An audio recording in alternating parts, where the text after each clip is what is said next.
आज हम लोग वृत्तीय गति के बारे में पढ़ेंगे। वृत्तीय गति को इंग्लिश में कहते हैं सर्कुलर मोशन। पहला पॉइंट हम लोग देख लेते हैं। किसी वस्तु के वेग में परिवर्तन उसकी चाल तथा दिशा दोनों पर निर्भर करती है।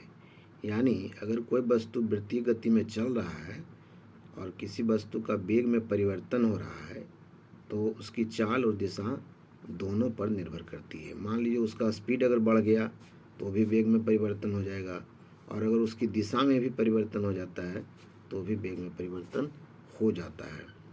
दूसरा, जब कोई वस्तु एक समान चाल से सरल रेखा में चलती है तो उसकी मान तथा दिशा दोनों में कोई परिवर्तन नहीं होता है, अर्थात वेग में कोई बदलाव नहीं होता है।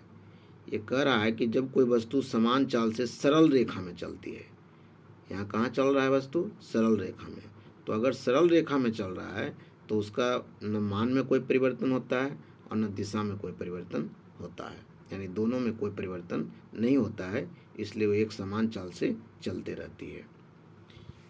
तीसरा कहता है, लेकिन जब कोई वस्तु वक्र पथ पर चलती है, वक्र माने होता है टेढ़ा, यानी कोई वस्तु जब टेढ़ा में चलती है, टेढ़ा रास्ते पर चलती है तो उसकी दिशा में परिवर्तन होता है, जिससे वेग में परिवर्तन हो जाता है। चाल में हो सकता है परिवर्तन न हो, लेकिन दिशा में परिवर्तन हो जाता है, क्योंकि कर्व लाइन पर जब आप चलेंगे तो हर एक बिंदु पर उसका दिशा बदलते रहता है, जिससे वेग में परिवर्तन हो जाता है। जैसे किसी चौराहे से मुड़ती हुई बस, तो किसी चौराहा से अगर मुड़ती हुई बस है, बस मुड़ रही है, इसका मतलब है कि उसका दिशा में परिवर्तन हो रहा है, और दिशा में परिवर्तन हो रहा है इसका मतलब है कि उसके वेग में परिवर्तन हो रहा है। चौथा पॉइंट हम लोग देख लेते हैं।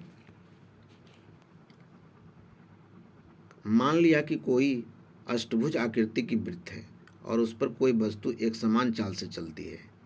कितना भुज है? अष्टभुज। अष्टभुज का मतलब होता है, अष्ट माने होता है 8, और भुज माने होता है भुजा, यानी एक वृत्त ऐसा बनाइए जिसमें 8 भुजा हो।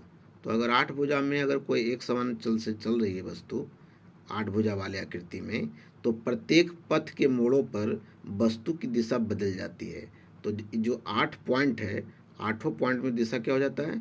बदल जाता है, लेकिन उसकी चाल नहीं बदलती है। जैसे एक देखिए चित्र है, इसको आप ध्यान से देखिए।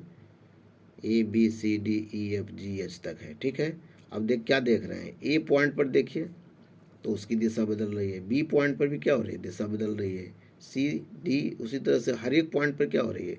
दिशा बदल रही है। इसका मतलब ये हुआ कि अष्टभुज में हम प्रत्येक पॉइंट पर अगर लें तो उसकी हर एक पर क्या होती है? दिशा बदल जाती है, और दिशा जब बदलती है तो वेग में भी परिवर्तन हो जाता है। अब आ जाते हैं, अगला चित्र देख लेते हैं। कहता है, यदि कोई 20 समान भुजाओं वाला बहुभुज हो, जानते हैं कि अगर 5 से ज़्यादा हो जाता है तो उसको हम लोग जनरली बहुभुज में आ जाता है। तो यहाँ बहुभुज का मतलब पोली, पोली मतलब होता है अनेक। तो 20 है वो तो ज़्यादा हो जाता है, 5 से ज़्यादा हो जाता है, इसलिए उसको हम बहुभुज भी कह सकते हैं।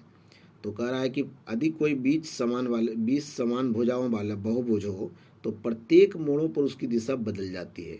जैसे कि पहले अष्टभुज में भी हम लोग देखे थे, 8 भुजा में भी बदल गया था। अगर मान लीजिए इसी को 20 भुजा कर दिया जाए तो 20 भुजा में क्या हो जाएगा? 20 बार पथ आएगा जहाँ पर वो बदल जाएगा, और वेग भी बदल जाता है। अर्थात हम क्या जाने कि पथ की भुजाओं की संख्या जितनी अधिक होगी उसे उतनी बार दिशा बदलनी पड़ेगी। मान लीजिए अभी 20 लिए हैं, मान लीजिए कोई 30 भुजा वाला अगर बना लीजिए वृत्त, तो 30 बार उसकी दिशा बदल जाएगी। 40 बार ले लेंगे तो 40 बार दिशा बदल जाएगी। यानी जितना भुजा होते जाएगा उतना मोड़ आता जाएगा, और उतना मोड़ आएगा और इसका मतलब उतना बार दिशा बदल जाएगा, ठीक है। आगे कहता है कि यदि पथ की भुजाएं लगातार बढ़ाती जाएं तो पथ का आकार लगभग वृत्ताकार होता जाएगा। अगर मान लीजिए उसी पथ को आप बढ़ाते जा रहे हैं लगातार, तो एक समय ऐसा आएगा कि वो कैसा हो जाएगा? वृत्ताकार हो जाएगा। जैसा कि हम लोग जानते हैं कि वृत्त एक बहुभुज आकृति है, पहले से अब मैथ में आप लोग पढ़े होंगे कि वृत्त क्या होता है? बहुभुज आकृति होती है, यानी बहुत भुजा, बहु मने होता है बहुत, अब भुज मने भुजा, यानी बहुत भुजा होता है, और जिसमें अनंत भुजाएं होती है। अगर कोई वृत्तीय पथ में है तो अगर आप बिंदु को लेते हैं तो उसमें क्या होगी? अनंत भुजाएं होगी, अनंत बिंदु होगा। यानी हम कह सकते हैं कि जब कोई वृत्त बनता है तो उसमें अनंत भुजाएं, अनंत बिंदु मिलकर बनती है। ठीक है, ये आप मैथ में पढ़े होंगे। अर्थात हम कह सकते हैं कि वृत्ताकार पथ पर चलने के लिए वस्तु को अपनी दिशा प्रत्येक बिंदु पर बदलनी पड़ेगी। तो अनंत वेग चुकी है तो अनंत है तो बहुत बार उसको बदलना पड़ेगा, यानी हर पॉइंट पर उसकी दिशा क्या होगी, बदल जाएगी।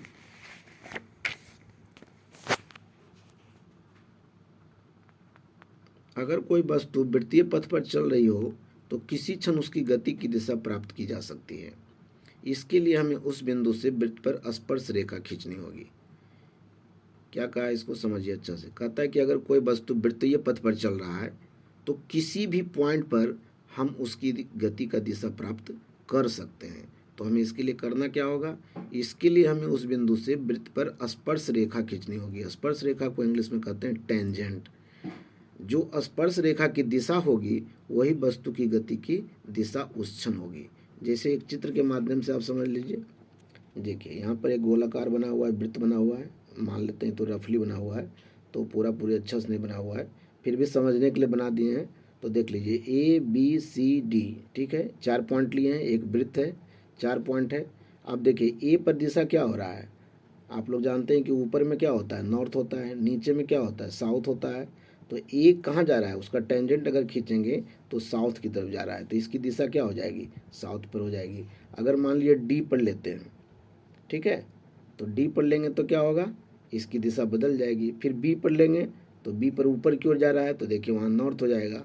कहने का मतलब है कि इसकी टेंजेंट जिधर जाएगी वही उसका दिशा हो जाएगी। ठीक है, तो टेंजेंट आप कैसे खींचेंगे, उस पॉइंट से सीधे ऊपर या नीचे, ठीक है, उसको खींच लेंगे और इस तरह से टेंजेंट हम लोग खींच लेंगे। तो जो टेंजेंट का दिशा होगा, स्पर्श रेखा की दिशा होगी, वही उस वस्तु की गति की दिशा भी होगी। अगला पॉइंट कहता है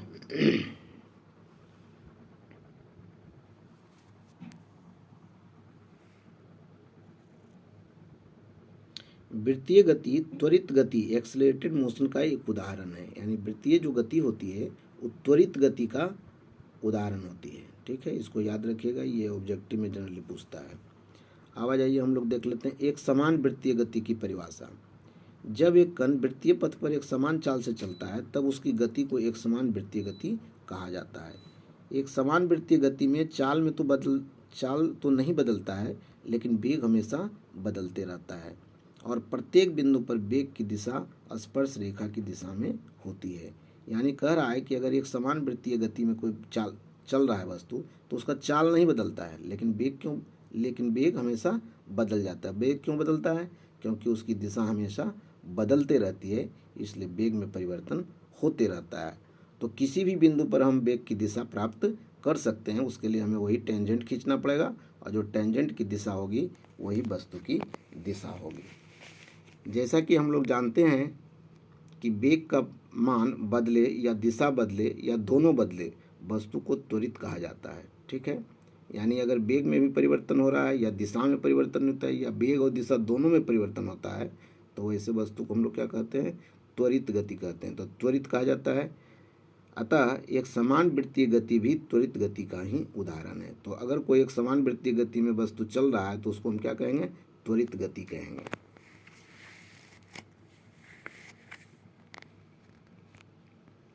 यदि कोई वस्तु वृत्तीय पथ पर चल रहा हो तो उसे एक चक्कर लगाने में लगा समय t बराबर 2πr/v होता है।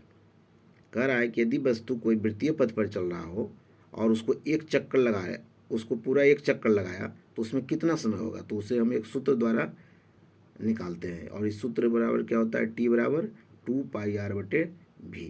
यहाँ r क्या है, वृत्त की त्रिज्या है और v क्या है, एक समान चाल है, इसलिए v बराबर हम निकाल लिए 2πr/t। और जानते हैं कि पाई का मान होता है 22/7, 2 तो 2 है, ये 22/7 हो जाएगा पाई का मान, और आर त्रिज्या है और टी समय है। यानी अगर रेडियस आपको मालूम है, टाइम मालूम है, तो भी उसका निकल जाएगा। तो इसी के साथ ये चैप्टर भी ख़त्म हो जाता है। अब हम लोग अगला चैप्टर पढ़ेंगे।